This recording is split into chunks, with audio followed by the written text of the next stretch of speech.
eliphiwa abasendlini kwabo bekubakhe buso ithole inkunzi bayigcwele isibaya akuzona mbuni ekudla bephephetha kanti kusafanele ukhule ube ngangezintaba usophikase ithole eliphiwa abasendlini kwabo bekubakhe buso inkosi indaba lenhle ekhulunywe kuzo zonke izizwe nabasentu bayizwile nabamaphumulo bayizwile nabamathoyana bayizwile ithole likaMazimu egijime kunkulu yonke ngenhloso yokuthi kube khona ukuthula phakathi kwesizwe samakanya indaba lenhle ekhulunywe yaphindelela ikhulunywe yiwo wonke amakhosi ohlanga umgwaqo obomvabhekela noma bathole mbuni bekudla bephephetha kanti kusakhona ukuthula ube ngangezintaba bathinganga ebavula nyango bathinganga ebavula nyango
Mama follow. Abalela wensizwe, abalela wenkulunkwane.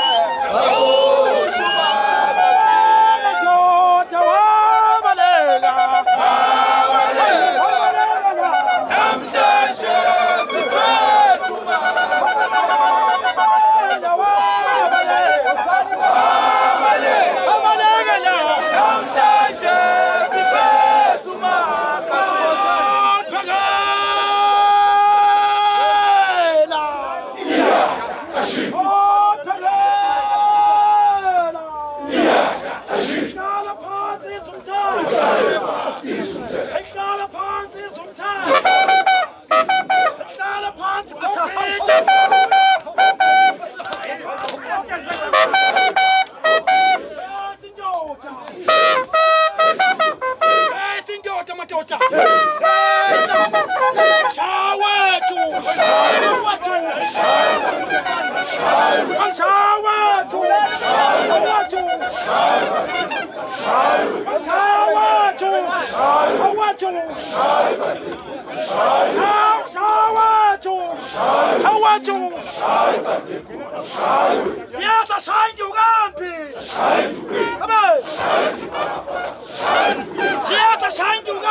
Izindaba bakuzonda mnguni bekudla bekuphephetha kanti kusafanele ukhule ube ngangezindaba umthetho ohlabsamina wakithi eMbumbulu indaba lenhle ekhulunywe kuzo zonke izizwe uzule laduma kabi ngoba laduma emva kwesikhathi eside lihlome waze wathiwa lisekho selidlulile kanti lisesa lizaliyanyelela lishaya umbani ngokubhekisa kumabamba wasithatha isicelo somkhosi endabeni lenkulu ekhulunywe kuzo zonke indaba isithatha kancane sonke longo indaba lenhle yakithi kaMakhanya umgwaqo obomvu obhekana nongoma indaba lenhle kuzo zonke izizwe